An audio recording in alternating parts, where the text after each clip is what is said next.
Hello everybody, and welcome back to a brand new episode of our NASCAR Heat 5 career mode here on the channel. I hope you're all having a great day. Today we take on Sonoma Raceway for the final time in this career, a track that has treated us very well to multiple wins and lots of moments of drama with battles with Shane Van Gisbergen, Martin Truex Jr. as well. Speaking of Shane Van Gisbergen, he's back in Colleague Racing's number 10 part-time ride in that Honda Civic with the Red Bull sponsorship. That's right, SVG part-time start this season. You'll see him at a lot of the road courses as we've got Amazon Prime Video on our Cadillac number 8 for Junior Motorsports this weekend as we come through into qualifying here from Sonoma on this Next Level Racing on board. As you can, as always, use my code GOIN25 for a 5% discount on your orders at nextlevelracing.com for a bunch of sim racing gear with cockpits to seats, as well as even flight simulation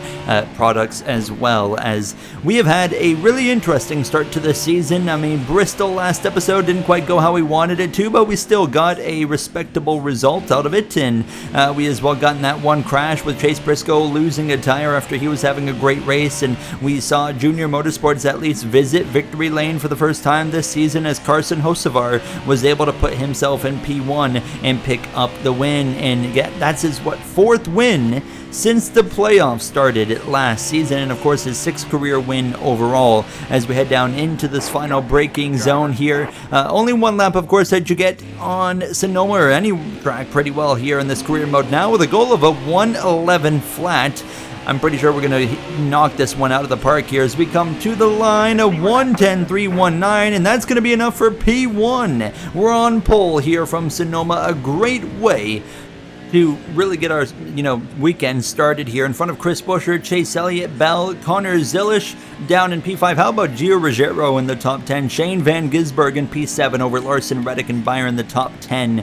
As you see, Hocevar just outside the top 10. Carruth down there in P20. Blaney way down in the mid-20s. Chandler Smith, as you see as well at the bottom there, Josh Berry and Justin Haley. I am getting some of these car numbers fixed up here for the icons, so stay tuned over the next few episodes now as we had Truck Series action as well, where Colby Howard picked up the win in Sonoma there. As you see, Josh Williams, Jake Garcia, all those names up there in the top 10 as well, looking through all the way to the bottom of the grid there with Tyler Reif. We as well had Amazon Prime Series action here from Sonoma Raceway, and Carson Kvapil actually picks up the win over Brandon Jones in a part-time start. That is, Kvapil is not full-time in the Amazon Prime Series, of course, but he was able to get the win nonetheless, as you see the rest of the finishing order there. And now focusing in on Cup Series action here from Sonoma Raceway, one of several road courses on the calendar. We have seen different organizations pick up wins over these first 4 races, and now we head into our first road course of the season where we know we have our best chance to get our first win here today. A track that has treated us very well. We want to go out of Sonoma in this career mode on top once again. Justin Haley looks a bit slow here this weekend. Now Christopher Bell sent to the back, failing pre-race inspection, and Brent Cruz for Richard Childress in the 31 had an engine change, so he will be starting from the back as well as we get ready to lead the field to the screen flag in this Amazon Prime Video number 8 Cadillac for Junior Motorsports. The green flag at Sonoma Raceway is out, and we lead into turn 1 alongside Chris Buescher there at RFK and that number 17. That team has looked a lot more sporty this season. Buescher has been always strong on these road courses as we get an early lead here up the elevation now. Chase Elliott side by side in the background there with Connor Zilisch. Now Zilisch surprisingly has yet to win a road course here in this career mode, which, I mean, he is by far the best road course racer we've got in this career mode right now, and he is still not yet able to find victory lane. Could today be the day, as we have 7 laps of racing here from this first and opening stage in Sonoma. Every time we come here, it feels like it's the same scenario. You know, the race, it's pretty calm through stage 1 and 2, and it's calm through the first 90% of stage 3, and then all of a sudden we get a late race yellow, and it forces overtime, and then we have 2 laps of chaos, and it turns into like an all-time classic. And we've had that with myself and Shane Van Gisbergen. We've had it with Martin Truex Jr. going against us as well for a race win, and he was the one that eventually spoiled us going to take over his ride of course, after he retired, when we had our bit of contact with him on the final lap of that Sonoma race so many seasons ago in that call lake number 16 on our way to victory lane there. So, going back all the way to the early portions of this career mode, we've been so strong at this racetrack now as we come to lap 3 and we're in full control. And what's great here is I've opened up a gap to Busher and the rest of the field, and I wasn't even pushing. I was on, I would say, 85 to 90% push at this point. I was able to kind of back things down and wasn't having to really force the car anywhere. I was just able to kind of calmly get around the racetrack now. As you see the top 5, Shane Van Gisbergen having a great run into the outside wall, tire down on the number 1 of Tyler Reddick from P6, and he's going to have to limp his way all the way around the racetrack into the pits, and it's going to be immediately day over for Tyler Reddick. But things were just getting started, because a few moments later we come to the next lap, and now Carson Hocevar has come into the pits with an engine issue. Smoke pouring out of the back of the Brandt number 4, and that is not what you want to see for a teammate there. But recent winner in Bristol locked himself already into the playoffs. But the good news for Hocevar, he goes 1 lap down. Well, that's not good news, but the good news is he's still in the race. He got back out and he was in a free pass position. Reddick, however, done for the day, having a great race in what's not been a good start to the season for Trackhouse as expected. Reddick was running P6 when that tire went down. He did limp it back around to the pits, but it was day over. As for myself, we're lap 7 of 7 in stage 1, rounding the final hairpin. Complete dominance so far this weekend. Pole position, we lead every lap in stage 1. We cross the stripe to win the stage. Busher through in second, Zilish, Elliott, and SVG the top 5, and we have to go several seconds back. Look at this. Gio Ruggiero is holding up a line of cars. He is so far off the pace, but no one's able to pass him, as he's got Byron, Larson, Briscoe, Bowman, and Gibbs all lined up behind him there, and he would eventually end up in P6, and Bowman scoring the final stage point, as you did see Byron and Larson fighting it out, but Byron hangs on for P7. Everybody into the pit lane here for tires and fuel, and we'll get ready for stage 2. And now you have to wonder, how in the world did Gio Ruggiero qualify so well if he's that far off the pace? And the question now is, can he hang on here in stage 2, or will we start to see some drivers pass him? He doesn't lose anything here. No one really gives up any track position in the top 10, at least here on the pit stop. So we get ready for the green flag to come out. Stage 2 underway. Should be a bit longer than stage 1. Yes, it is. 7 laps in stage 1, 10 laps here in stage number 2. And immediately we clear that Coors Light number 17 of Chris Busher here up the elevation. Zilish is giving him a bit of a run for his money in my rear view mirror, but it's going to be settled pretty quickly. Busher maintains P2. He was oh so close to winning in the Charlotte Roval last time, the last road course that we had on the schedule, and of course it didn't quite work out for him. Obviously it was really unfortunate for Busher there, but would have loved to have seen what he would have been able to do, had he not had that tire failure that took him out of that race. And just seeing Chris Busher in victory lane would be really nice again, because it's been so long in this career mode. But he has really turned things up after missing the playoffs last season, and so has RFK just in general. Of course, like we mentioned, we've seen Josh Berry running pretty good. We've obviously seen Chase Briscoe running pretty strong. Christian Eckes, honestly, I think Christian Eckes has kind of been the weak link there, which is a bit surprising to me so far to kick off this season as we come to lap 2 at this point. And one thing that's very different immediately here in stage 2 compared to stage 1 is that 17.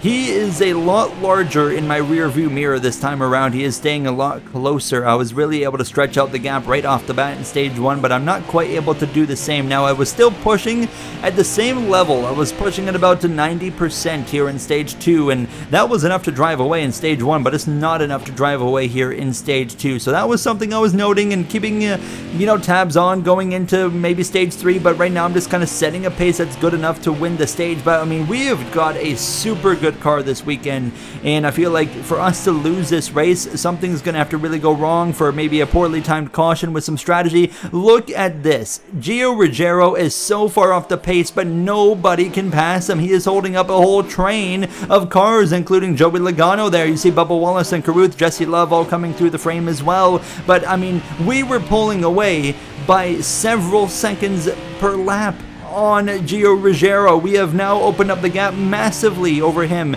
and I've never seen anything like it in this game, where we have seen slow cars capable of holding up faster cars, but never have seen it quite to the extent that we're seeing it right here, as we have got Chris Buescher all over us here as we come out of this final hairpin, but fortunately able to stay ahead. That's where the AI are always better than me, is out of that final turn at Sonoma, but we're fortunately able to kind of maintain the lead here at this point now as we come to lap 6, approaching only 4 laps to go in stage 2. We don't need to pit. We will be able to make it to the end of this stage if it stays green. Trouble. Chase Elliott from 4th. Nearly wipes out Zilish and loses a tire. Goes around into the barrier, and he's going to have to limp it all the way back around for an entire lap, similar to what Tyler Reddick had to do, and get it back to the pits, and it's going to be day over for the 9 of Chase Elliott, who was having a strong run. SVG moves up a position there into the 4th spot now, as that was nearly a big moment for Connor Zilish as well, but fortunately he does not get wiped out by Chase Elliott there. That could have been a huge crash, and fortunately Chase Elliott, just car control and avoiding the 88, I mean, was able to kind of limit that to a pretty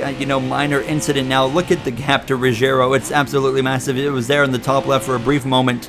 It's a gap of over 20 seconds to the driver that's now moved into 5th place, and it's not because I'm lightning quick, it's because he is slug slow, and it's unbelievable to see how the fact that nobody can pass him. But late, very late in this stage, William Byron and Kyle Larson both are finding a way to get past Gio Ruggiero as we come to 2 laps to go. So he's at least going to drop from like 5th to P7, but still at that pace he should be running maybe 30th.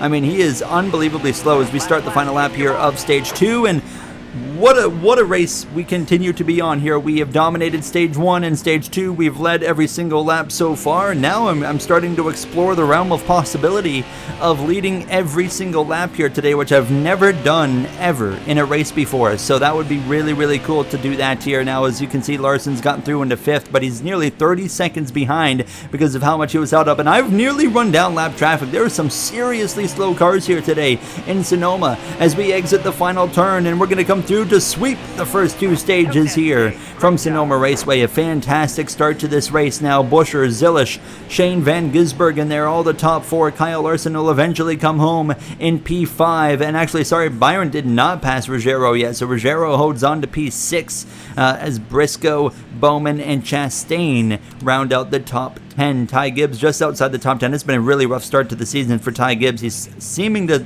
kind of turn things around here today in Sonoma now as we'll get ready to pit for 4 tires and fuel. And oh my goodness, Ruggiero gains 2 spots in the pits and moves up to P4 in front of Kyle Larson. That is worst case scenario. You need to clear Ruggiero immediately, who is on row 2. But one thing that's notable, Connor Zilish nowhere to be seen. Zilish did not have a good pit stop. He is outside of the top 10. One of the fastest drivers here is now out of the conversation now as we'll clear the 17 of Chris Buescher. Now Shane Van Gisbergen, he's got himself in a fight with Ruggiero. I mean, imagine if Ruggiero settled into 3rd. He did not, fortunately. SVG did get clear.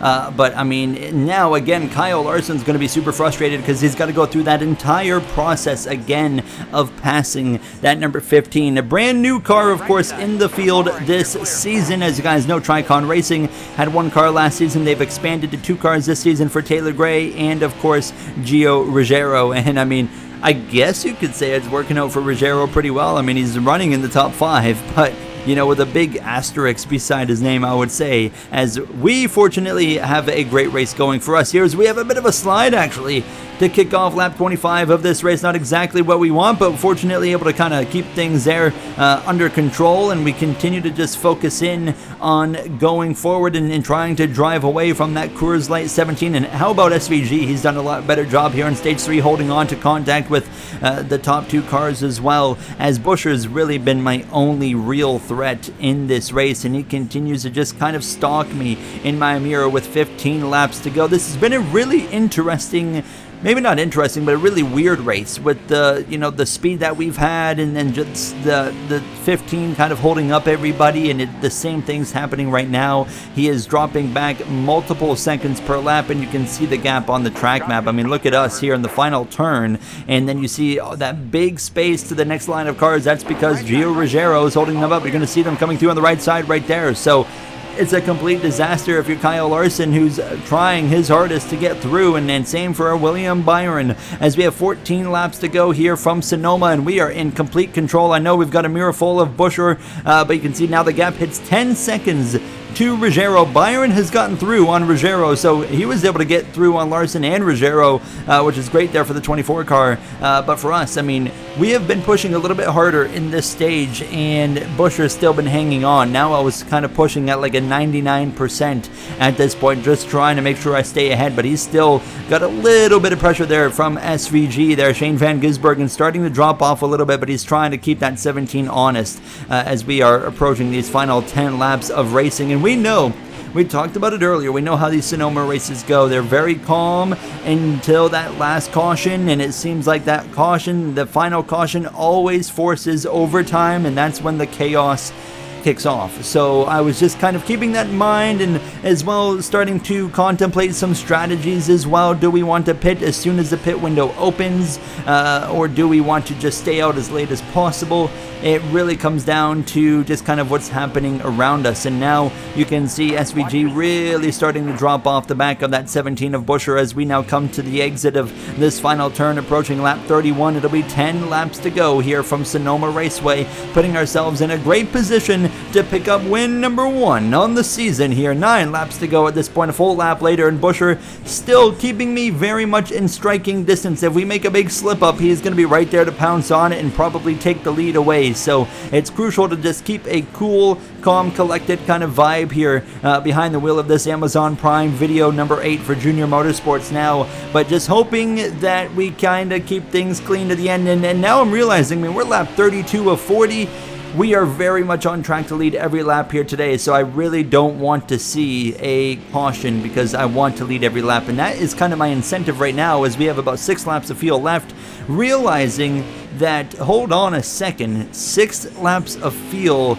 We've got 8 coming to 7 laps to go, and that fuel number has been going up over the course of this stage. Do we actually, in reality, have enough fuel to make it to the end of this race? Because look up ahead. We have run down lap traffic. We are going to deal with lap traffic that's going to overall slow the pace of this race down for myself and everybody else. That is also going to allow us to save fuel.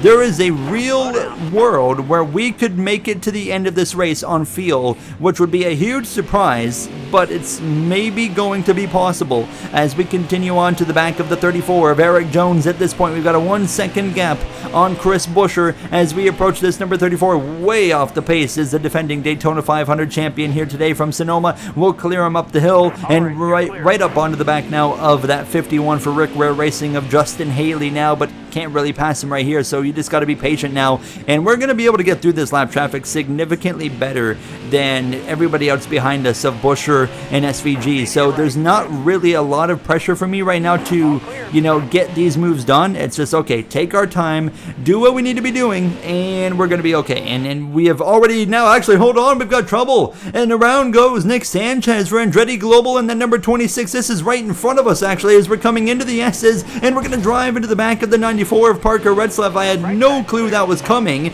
We stayed green, and there was a huge checkup right there, nearly getting serious damage to the front end of our number 8, but we escaped disaster, fortunately, and we'll continue on. I mean, minor damage to the car, but not to a point where I'm going to be rushing to repair the car. So a bit of a, you know, kind of scary moment right there for our race, but fortunately we get through that, I mean, with minor damage, and we're going to be okay. So Nick Sanchez does limp it back around to the pits. We have yet to have a caution for cause here today from Sonoma, and we're approaching 5 laps to go, and we're right to the right rear quarter panel here of that Bass Pro Shops number 43 Legacy Motor Club driver of Noah Gregson. 5 laps of fuel in the car. You saw it briefly there in the top left. This 43 is not going to make it easy, but we're coming to 5 laps to go, and we've got 5 laps of fuel. You see it again, so there's a real chance now we can make it to the end of this race because the pace has slowed down so much behind this 43, and you see me actively checking the field. Now it goes down to 4 laps, so we're coming, of course, to a very close point of 5 to go, 4 laps of fuel. it's going to be super close, but we're saving a large chunk of fuel every lap right now with the slower pace that we've been running, as we've got a full 6-second gap on Chris Buescher. We have slowed down by a good 2 seconds per lap because of this lap traffic as we're passing the 60 of Josh Berry. Now on the back of the 00 Trackhouse rookie of Chase Purdy, of course, had a very strong Amazon Prime season for Trackhouse Racing in Season 5, and we're right on the back bumper of him, actually beating on his back bumper here as we continue to look for an opportunity to pass him. And now as we head into the final turn, you see we still have 4 laps of fuel. If we can get to the line where there's 4 laps to go and 4 laps of fuel, we should be able to make it to the end. Here comes Chris Buescher. Buescher is going to come into the pit, so he's committing to pitting. He doesn't think they can make it, but we have got 4 laps of fuel with 4 laps to go. We can make it to the end of this race. The lap traffic has slowed us up enough to where we will make it on fuel, but Buescher is going to pit for fuel and tires, and he's going to hope for a caution. That's what's going to change things, and there it is. There's the caution. The caution is out, and it's for the 51 of Justin Haley. Smoke pouring out of the back of his car, engine out of that car, and Chris Buescher might have just hit the jackpot. He's going to stay out, but I'm going to make a risky call, and I'm going to stay out too. We know we have the fuel, but we won't have a tire advantage. Buescher has a tire advantage. And now we'll both restart on the front row for NASCAR overtime. Everybody else pitted for tires and fuel. And now it's going to be a front row shootout between myself and Chris Buescher. The reason I stayed out wasn't because we could make it on fuel. I wanted tires, but I did not want to put control into the 17 car for the restart, because look at this. We fire it off into the first few turns and we clear that number 17. And now we know he's got fresher tires. We're going to have to defend over these next 2 laps, but I think we've got just such a strong Amazon Prime Video number 8 here this weekend that we're going to be able to hold on, but only time will tell as we come through the right-hander, and now really pushing the limits of this car at this point, and we actually open up the gap, but hold on, look at Buescher really reel us in right here into the right-hander. He is really able to push the braking zone on that fresh Goodyear rubber. SVG's dropped back behind Ty Gibbs and William Byron. A great restart for those 2 drivers to move their way forward, and a poor restart for SVG through the final turn. The 17's right on our back bumper, approaching the final lap. He's alongside Buescher, looking to take the lead. We get the fire off the corner and we stay clear. 1 lap to go here from Sonoma. Does Chris Buescher have anything for us as we go up the elevation for one final time? And we just try to defend and put ourselves in position, lane-wise, to make sure that 17's not going to be able to catch us off guard and make a move as we come through these next few corners now. And we've got about a 3 to 4 car length gap on that Coors Light 17. William Byron in the background is closing as well, but he's not going to get here in time, I don't think, now on fresh tires. Ty Gibbs, what a drive for Gibbs to get up into P4 as we come through the S's for the final time, and we've got a comfortable gap. We have held him off through these final few turns. Buescher not close enough. What a dominant performance as we head down the short chute into the final turn. Going dominance here in Sonoma might bore the fans because we absolutely dominated as we exit the final turn. Buescher got close, not close enough for the first time in Season 6 as a defending Cup Series champion. We visit Victory Lane. We take the win in Sonoma. What a race. What a dominant performance. And for the first time in my career, we led every single lap of that race. Unbelievable. And we saw 2 firsts today. The first, of course, leading every lap. That's the first time that's happened. And another thing we've never seen before was the pace of Gio Ruggiero and the fact that he was able to hold up everybody behind him and drop back by over 20 seconds to myself, but still keep cars behind him was insane. Look at the order. Ruggiero ends up in the top 10. Are you kidding me? Unbelievable. Jesse Love there in the top 15, top 20 for Corey Heim as he looked a bit off here. I mean, 23-11 in general. Didn't look that great. I mean, Toyota outside of Gibbs didn't necessarily look that great here as we now, of course, put ourselves in the playoffs. 5 different winners in the first 5 races. Hendrick, Junior Motorsports, of course, Andretti Global, and Joe Gibbs have all gotten wins, but 2 wins now for Junior Motorsports. We continue this dominant run that this team has been on, myself and Hocevar. Now we just need to get Zilish into Victory Lane. It could happen as soon as Richmond in the next episode. Some good short track racing on the way. I'll see you guys then. Thank you for watching. Have a great day.